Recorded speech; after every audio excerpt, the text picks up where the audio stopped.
Hello, j'espère que vous allez bien. Bon, du coup on se retrouve dans cette nouvelle vidéo. Donc je suis pas du tout habillée pareil parce que j'ai eu un petit décalage du fait du montage, etc. Donc pour vous redire ce qui s'est passé, donc j'ai coupé la vidéo en deux. Donc vous avez en barre d'infos la vidéo qui parle du contexte de l'ascenseur émotionnel que j'ai pu avoir, ma bataille tout simplement pendant ma grossesse pour avoir mon AVADC, accouchement par voie basse après 2 césariennes. Et cette vidéo est vraiment dédiée à mon accouchement avec toutes nos émotions, tout ce qui s'est passé. Donc c'est assez long, mais je pense que c'est nécessaire. Et moi, quand j'étais enceinte, j'aurais bien aimé trouver ce genre de vidéo et c'est pour ça que je le fais. Et je vous en supplie, restez indulgents parce que même ce qui s'est passé, même mes complications, moi je suis de nature à rester positive et à retenir en fait que le bon de ce qui s'est passé. Voilà, et ben je vous souhaite un bon visionnage et si tu aimes cette vidéo, n'hésite pas à liker, commenter et puis également à t'abonner. Et donc le travail commence à 40 semaines plus 3. Et là je me suis dit, ça y est, c'est le moment. Mais j'ai eu quand même 2 jours, 48 heures des contractions irrégulières mais fortes quand même. Donc je gérais. En plus j'avais mes 2 petites nénettes à la maison gastro, donc j'étais dans le vomi, dans la diarrhée, dans les changements de couches, dans les changements de draps, j'étais dans la totale avec mes contractions, c'était un film, c'était un sketch. En plus mon conjoint il m'a dit, je suis sûre que vu que les filles sont malades, tu vas accoucher. Je fais mais non, je fais là c'est des contractions parce que ça se prépare. Donc on arrive le mardi et là, c'était difficile. Hein. Donc Shana, elle est partie chez la nounou parce que je me sentais pas de garder les 2 nénettes. Et puis Luna, malheureusement, je l'ai mis devant la télé. Donc je suis une mauvaise mère. Non mais j'arrivais pas, j'avais des contractions, je gérais. Ceci dit, je gérais super bien. Je faisais mon petit train-train entre les contractions. Et donc je vais voir ma sage-femme quand même. Je suis bon, allez, on va quand même aller voir ma sage-femme libérale, voir. Et là elle me dit ton col est pratiquement effacé, il est ouvert à 1. J'étais yes, c'est le jour. Ce qu'il faut savoir, c'est que c'était une grande première pour moi que le travail se déclenche naturellement. Parce que Luna, c'était un déclenchement et Shana, c'était une césarienne programmée. Donc, c'était vraiment une grande première. Je vous en parlerai dans une autre vidéo, mais j'ai dû faire un énorme travail sur moi-même et sur mon côté psychologique. Puis en fait, quand j'étais dans son bureau, les contractions se rapprochaient de plus en plus fortes. Bon, je gérais. Je dis, je peux t'emprunter le ballon. Voilà, donc j'ai dit à Arnaud, bon, prépare-toi quand même parce que ça va être, je pense, ça va être le jour J. Ouais, n'importe quoi, toi tu dis tout le temps que c'est le jour J et puis au final, faux travail. Je dis, bon, on verra. Et là, j'ai pas dormi de la nuit. J'étais dans la gestion, j'ai fait des douches, j'étais sur mon ballon, j'ai passé ma vie sur le ballon avec les électrodes qu'elle m'avait donné ma sage-femme pour gérer les contractions et tout. Et là, à chaque fois que j'avais une contraction, on aurait dit une mongole. Oh, trop bien, c'est trop bien les contractions. Oh, j'ai mal, c'est bien. Et j'étais sur mon ballon, on aurait dit une tarée. Mais en gros, vu que j'avais jamais eu ça, moi j'étais déjà choquée. Moi, je pensais que les contractions, c'était des douleurs de règles. Et non, en fait, c'était tout dans le ventre et ça faisait un rond comme ça. Et mon ventre, il se durcissait. Et j'étais, oh, trop bien, trop bien. Et bon, à 5 h du matin, après une douche, les contractions se rapprochent. J'avais aussi mon calculateur, vous savez, sur les fameuses applications. Ça faisait quand même 3 fois qu'il me disait, vous partez à la mater, vous partez à la mater. Ou au début, il me disait, vous préparez vos affaires, vous déjeunez, vous allez à la mater. Mais à la fin, c'était urgent, mater. Je dis, bon. On va peut-être pas prendre trop de risques non plus. J'ai quand même un utérus bicicatriciel. Voilà quoi. Donc à 5 h du matin, je réveille le papa. Déjà, il était quoi? T'es sérieuse là? Tu me réveilles déjà? Je fais bah écoute. Ne soyez pas trop sévère avec mon mari, il est somnambule. Quand je lui parle aujourd'hui de cette phrase, quand je l'ai réveillé, il ne se souvient absolument pas. D'ailleurs, j'ai eu beaucoup de mal à le réveiller, le pauvre, à 5 h du matin. Donc soyez indulgents, je vous en remercie. Alors nous, j'ai mal quoi, et puis on va peut-être pas prendre trop de risques, voilà. Et là, dans la voiture, j'ai eu trop peur. Je me suis dit, j'avais plus de contractions. J'étais, what? Il dit, mais t'as des contractions là? Parce qu'il me voyait plus souffler. Ouais, j'en ai, je gère trop bien. Je voulais pas lui dire que j'en avais plus. Donc on arrive à la mater et tout, ils disent et les contractions se sont remises en route en fait quand je me suis allongée, j'étais là et ils me disent ah oui mais il était temps de venir. Donc ils regardent, ouais le col effacé ouvert à 2, j'étais yes trop bien. Je dis ça y est, c'est le travail, l'heure de la rencontre approche, j'étais vraiment trop heureuse. Et Arnaud aussi me dit ah t'as géré cette fois, hein. Pas d'urgence inutile, rien. Je dis non t'as vu, cette fois j'étais au taquet hein. Je voyais que la sage-femme était assez réticente. Elle me dit ouais, AVADC et tout, après sur un utérus bicicatriciel. Je fais écoutez, moi le médecin il a dit ok, elle regarde mon dossier, elle dit ah oui, effectivement. Elle dit par contre on va mettre la péri. Ah, moi, j'irais trop bien. Moi, j'étais trop contente. Oh, j'y allais, laissez-moi encore 1 heure. Je dis 1 heure juste pour sentir encore ces contractions. Je veux juste aller dehors, prendre l'air, marcher pour favoriser la descente de bébé. Ah, elle me dit, Amoria a fait 1 heure, hein, pas plus. Après, c'est péridurale. Ce que je comprenais aussi, j'ai juste négocié 1 heure et je voulais pas négocier plus parce que c'était la condition.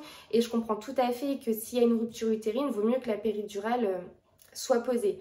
À savoir quand même que le médecin, il m'a dit vous allez avoir le plus bel accouchement du monde. Et bien sûr, il m'a parlé à aucun moment des risques, mais moi je le savais. On m'avait tellement rabâché ça pendant toute ma grossesse. Je fais mon petit tour et je gérais super bien. J'étais quand même un petit peu déçue de mettre la péridurale, mais bon, c'est comme ça, il faut accepter aussi. Il y avait des risques derrière, je le savais. Donc on retourne, on me met la péri. Tout se passe bien, mais le col ne bougeait plus. Voilà, donc là j'ai paniqué, le col bougeait plus. Donc il y a eu quelques heures quand même. On est arrivé à 6 h à la mater, à 1 h de l'après-midi, pardon. On me dit le col est bloqué à 4. On va attendre. Donc ils m'ont laissé vraiment toute l'après-midi. Bébé avait un rythme cardiaque parfait et tout. Ils avaient mis le monito normal. Finalement, ils m'ont dit, vu que vous avez la péri et tout, on va mettre la sonde pour les contractions. Ils m'ont expliqué qu'à l'intérieur, ils pouvaient aussi détecter très rapidement les ruptures utérines et donc avoir largement le temps de m'amener au bloc si besoin. On passe l'après-midi, je me suis dit, bah c'est mort en fait, on va m'envoyer en césarienne. Enfin, pour moi, c'était logique. Et Arnaud, il s'est dit, allez, ça nous refait le même coup, le col, il s'ouvre pas, c'est une cata. Donc là, on flippait. Arrivé là, c'est trop dommage. Et là, je me suis dit, en plus, ils peuvent pas mettre d'ocytocine parce que ça favorise les ruptures utérines. Ma sage-femme me l'avait très bien dit. Et là, je vois la petite interne arriver.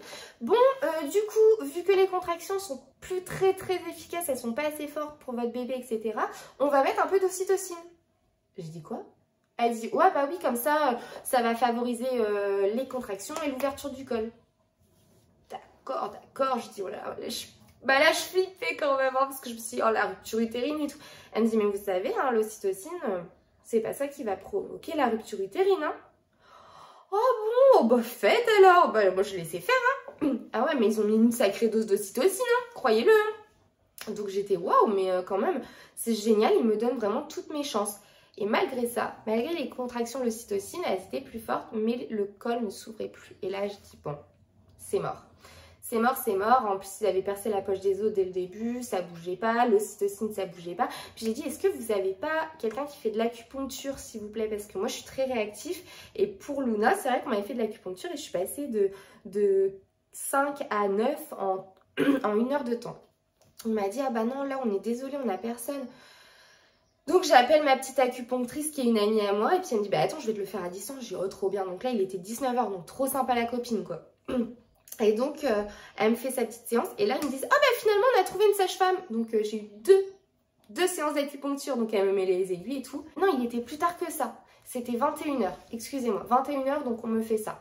L'acupuncture et tout. Et là, je commence à avoir une douleur à l'estomac. J'étais, aïe, j'ai trop mal. J'avais des brûlures, en fait, mais des très fortes brûlures. Et je me suis dit, mais c'est fichu, mais qu'est-ce qui se passe? Donc elle revient voir, elle me dit, waouh, on est passé de 4 à 9 en même pas 30 minutes. J'étais, waouh, trop bien, on va faire péter la bouteille de champagne. Trop heureuse. On me dit, ouais, mais le bébé est assez haut et tout. Elle revient 5 minutes après, ouh, on est à 10. Donc en gros, ouais, même pas en 30 minutes, on est passé de 4 à 10 cm. Elle m'a dit, waouh, mais vous êtes vachement réactif à l'acupuncture. Je dis, bah oui, je vous avais dit. Ce que j'avais pas dit, c'est que j'avais ma collègue derrière qui travaillait aussi sur moi. Donc j'ai eu 2 séances d'acupuncture. Donc trop contente et tout. On me dit, bon, on vous laisse encore un quart d'heure pour descendre bébé, etc. Et si par contre il descend pas, on va en césarienne. J'étais là, oh non, je veux pas la césarienne, c'est trop beau là, faut vraiment y aller. Et j'avais cette douleur, hein. Franchement, ils me mettaient des produits parce que j'avais trop mal à l'estomac. C'était très puissant, j'avais l'impression d'avoir des brûlures, mais atroces. D'ailleurs, je vomissais, etc. Désolée, hein. C'est pas très glamour. Mais ouais, je vomissais, j'étais vraiment pas bien. En plus, je pense que les médicaments, ça te fait nauséeuse aussi, donc voilà.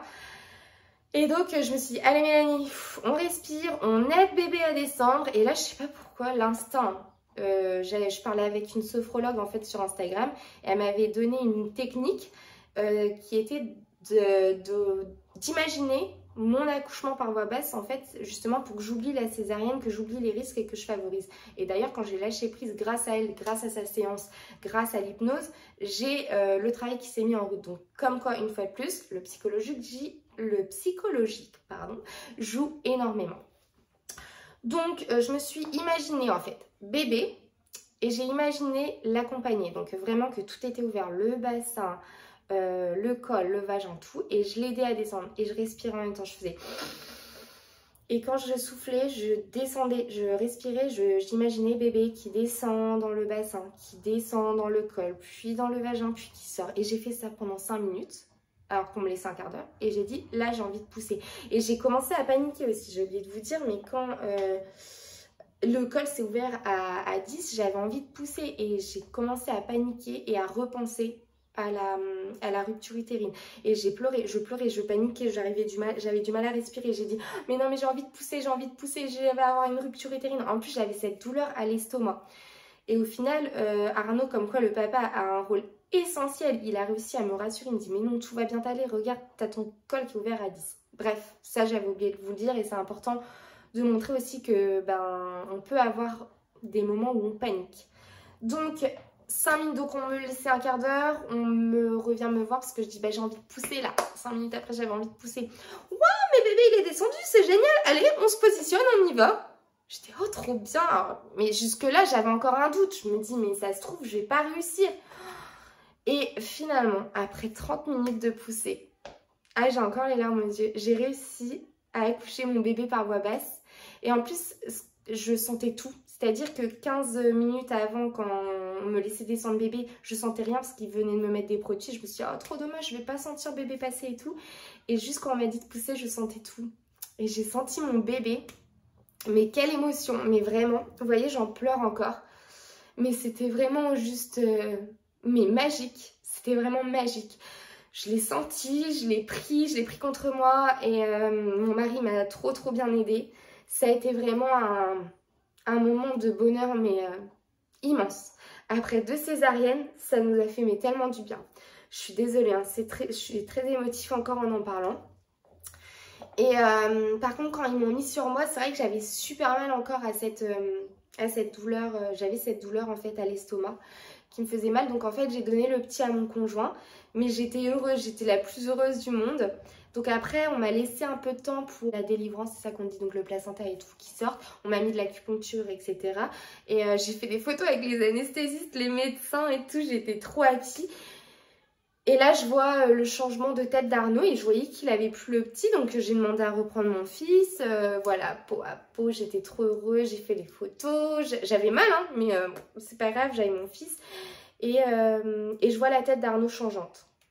Et moi, je fais pas trop gaffe. On me dit, bon, on va devoir vous fouiller parce que le placenta passe pas. Enfin, il sort pas. Bon, bah ouais, faites. Et puis, en fait, j'étais un peu inquiète là-dessus parce que j'ai une copine qui l'avait vécu un mois avant moi et elle m'a dit, oh là là, je l'ai trop mal vécu, etc. Et je me dis, mince, comment ça va être? En fait, non, je trouvais moins intrusif qu'une césarienne. Par contre, la douleur à l'estomac était toujours présente et c'est ça qui me faisait mal. Et quand elle allait dans l'utérus chercher, j'avais mal à l'estomac. J'avais même pas mal en bas. J'avais mal à l'estomac, je hurlais de douleur. Mais j'étais quand même contente, voilà, j'étais sur mon petit nuage et tout. Et puis donc, à un moment, j'avais tellement mal, j'ai redonné le petit pour finir la fouille. Et quand la fouille était finie, donc elle faisait les points, etc. Parce que j'avais une petite déchirure, voilà. Et je reprends mon bébé du coup. Et là, je vois Arnaud, mais très inquiet. Et là, je vois effectivement qu'ils étaient tous en train de s'agiter autour de moi. Et puis moi, je dis, bon, j'ai mal à l'estomac quand même. Vous pouvez pas me donner un truc gastrique là parce que bébé, il pue dedans, c'est pas trop normal quoi. Et je vois qu'on repasse et qu'on repasse. Parce qu'ils avaient l'échographie, en fait, ils avaient pris un truc d'échographie pour regarder la cicatrice. Comme quoi, j'étais super bien surveillée. Ils regardaient bien pendant l'accouchement aussi, ça j'ai remarqué. Et donc, ils repassaient. Alors, pas de panique, vous entendez mon bébé derrière, mais le papa était avec lui, il essayait de le calmer pendant la vidéo. Vous pensez bien que s'il avait pleuré, j'aurais coupé la vidéo. L'interne qui était en face de moi, elle appelle son tuteur, je pense, c'est comme ça qu'on dit, donc la gynéco. Et là, je regarde Arnaud, il est super inquiet, et là j'entends, on l'envoie au bloc. Je fais what? Mais je fais mais qu'est-ce qui se passe? Je dis c'est une blague ou quoi? Mais je dis mais qu'est-ce qui se passe? Il faut qu'on vous envoie au bloc, on a appelé le meilleur professeur d'endométriose, on sait pas ce qui se passe, faut vous envoyer au bloc, on vous expliquera après. Bon bah. Arnaud, tiens je te donne mon téléphone, je te donne le petit, je reviens tout à l'heure. Ciao. Mais j'étais pas plus inquiète que ça, en fait j'avais réussi mon objectif, donc mon bébé va bien, moi je l'ai bien aussi, ceci dit, même s'il fallait m'envoyer au bloc. Et là il m'est arrivé un truc de fou. J'étais au bloc, du coup, pendant 3 heures. En fait, ce qui s'est passé, j'ai eu une rupture utérine, mais pas de la cicatrice de césarienne. J'ai eu une rupture utérine à l'arrière au niveau d'une cicatrice d'endométriose qui a lâché, qui a rompu en fait quand le col est passé de 4 à 10. En fait, ça a été trop violent pour mon corps. Ça a lâché et le bébé est passé par là. Donc en gros, vous avez votre utérus, vous avez le cul-de-sac de Douglas, les intestins là. Je vous mettrai peut-être une petite image. Donc, en gros, voilà, donc l'utérus, le col, le vagin, le cul-de-sac de Douglas et les intestins. Donc, mon fils, il est passé, il est sorti de l'utérus. Il est passé dans le cul-de-sac de Douglas. Il a tout déchiré. Utérus, col de l'utérus, vagin. Tout le vagin était déchiré sur la longueur. Et les intestins, ils sont partis dans le vagin et... Non, pas le vagin, l'utérus. Donc, en gros, mon fils, il a fait tout un détour. Heureusement que j'avais la péridurale, hein, je me suis dit ça. Et là, je suis tombée sur un professeur de dingue. Il a même pas réouvert ma cicatrice, en fait. Parce qu'à un moment, ils hésitaient. Et non, le mec, il a des mains en or. Il m'a tout réparé par les voies basses. Donc, il a pris des instruments, etc. Et il a fait tout à la main. Tout. Il a tout fait par les voies basses. Et j'ai halluciné. Et pour ça, je le remercierai jamais assez. Parce qu'il a fait un travail vraiment fantastique. Et du coup, ce qui fait en fait que j'ai été 3 heures au bloc. J'étais vraiment pas très bien. J'avais très mal du coup quand la péridurale a cessé de faire effet. Et j'avais vachement mal, ouais. Et du coup, je suis restée en salle de réveil. Et donc, j'ai été séparée de mon fils de 23h30 quand il est né. Enfin, un peu plus, du coup, il était minuit, je pense. Minuit jusqu'à 11h le lendemain matin, parce que du coup, je suis restée en salle d'accouchement. Ils sont revenus avec le papa. Mais vous savez, dans cette histoire, en fait, je retiens pas du tout ce côté-là. Moi, ce que je retiens, je suis de cette nature-là. Alors, les gens, ils vont me dire, ouais, mais Mel, tu minimises. Non, je minimise pas, je retiens juste le positif. On a vécu un très bel accouchement. Un magnifique accouchement. Je remercierai jamais assez l'équipe de Brest, parce que oui, j'ai accouché à Brest du coup. Je les remercierai jamais assez parce qu'ils ont donné tout pour que j'accouche par voie basse et ça c'est magnifique. Le professeur a fait en sorte qu'on me réouvre pas parce qu'à un moment on parlait d'ablation de l'utérus parce qu'en fait il y avait une partie qu'on n'arrivait pas à réparer de l'utérus, il voulait faire naturellement et il a un confrère qui est venu me voir, oui on va peut-être vous opérer dans la journée, donc ça c'était le lendemain, il faut qu'on vous enlève, donc ça voulait dire ouvrir la cicatrice de césarienne de nouveau. Donc voilà ce qui s'est passé, mais vous voyez j'ai réussi à accoucher par voie basse. Il y a un risque de complication, hein, la preuve, mais franchement qui aurait pu croire que c'était une cicatrice d'endométriose qui aurait lâché? Personne. J'ai la gynéco qui est venue en pleurs dans ma chambre s'est excusée, je lui ai dit mais vous vous excusez de quoi? Je lui ai dit de m'avoir offert le plus bel accouchement du monde, mais je lui ai dit vous n'avez pas à vous excuser. Oh, non mais vous minimisez mademoiselle, je lui ai dit mais pas du tout. Je lui dis mais moi mon endométriose j'ai tellement l'habitude de passer sur la table d'opération, j'ai tellement l'habitude de souffrir avec cette maladie que franchement je retiens pas ça, hein. Pour moi c'est du détail et voilà ce qui s'est passé. Tout ça pour vous dire que si vous n'avez pas d'endométriose, si vous avez une femme entre guillemets normale et que vous vous sentez capable d'accoucher par voie basse, que vous vous sentez, parce qu'il faut savoir qu'un petit bassin, il y en a, elles ont des grands bassins, les bébés se perdent dedans et du coup elles ont des césariennes, hein. Moi c'était le cas d'une sage-femme qui m'a expliqué ça. Et des petits bassins même plus petits que le mien, hein, qui sont biscornus et tout, ils descendent par. Comment vous dire que je pense que seule la maman le sait, hein. Faites-vous confiance les filles. Moi je me suis fait confiance, j'ai fait confiance à mon bébé. Il y a un lâcher-prise mental à avoir, je vous en reparlerai dans une autre vidéo. Il faut vraiment vous faire confiance à votre bébé, confiance à votre conjoint. En fait, vous êtes 3 dans cette histoire à vous pousser ensemble et à réussir cette AVA2C. Il faut trouver la bonne maternité. Avec du recul, je vous dirais, allez directement dans une maternité 3, même si possible universitaire, parce qu'ils adorent faire des expériences. Des risques, ils prennent des risques, mais mesurés comme ils l'ont dit. Si vous n'avez pas d'endométriose, le risque de rupture est de 0,9%. Et il faut savoir qu'il y a 30% qui échouent et 70% qui réussissent en AVA2C. Donc vraiment, vraiment, j'espère que je vous aurai donné du courage. J'espère que je vous aurai donné de l'espoir aussi, vraiment. Mais moi, pour moi, c'était le plus bel accouchement. Et grâce à mon petit bonhomme et à mon mari le dit, on a fait le deuil de 2 césariennes. Et on a vécu de magnifiques moments. Voilà, donc c'était un peu long, mais il faut bien que vous vous rendiez compte que c'est un accouchement qui a été périlleux. Quand le col s'est arrêté, etc., hein, de s'ouvrir, on a eu peur. On a eu des joies, on a eu des peurs, on a eu des pleurs, j'ai paniqué. Je me suis dit, ça y est, je vais partir en salle de césarienne. Et finalement, quand le bébé il sort et que vous le prenez vers vous et que vous avez poussé avec votre mari, parce que finalement, mon mari l'a poussé avec moi, c'est magique. Et rien que pour ça, je dirais merci à tout le monde, toute l'équipe. Et ce qui s'est passé pour mon endométriose, je ne regrette absolument pas. Voilà, bon, en tout cas, si ça te donnait espoir, n'hésite pas à commenter, n'hésite pas à me raconter tes petites histoires, soit par ici, soit par Instagram. Donc vous pouvez me suivre sur Instagram, mon quotidien de maman. Et du coup, avec 3 enfants, dont 2 qui ont 18 mois d'écart, ce qui est assez chaud. Et puis, sinon, je vous dis à une prochaine vidéo. Salut!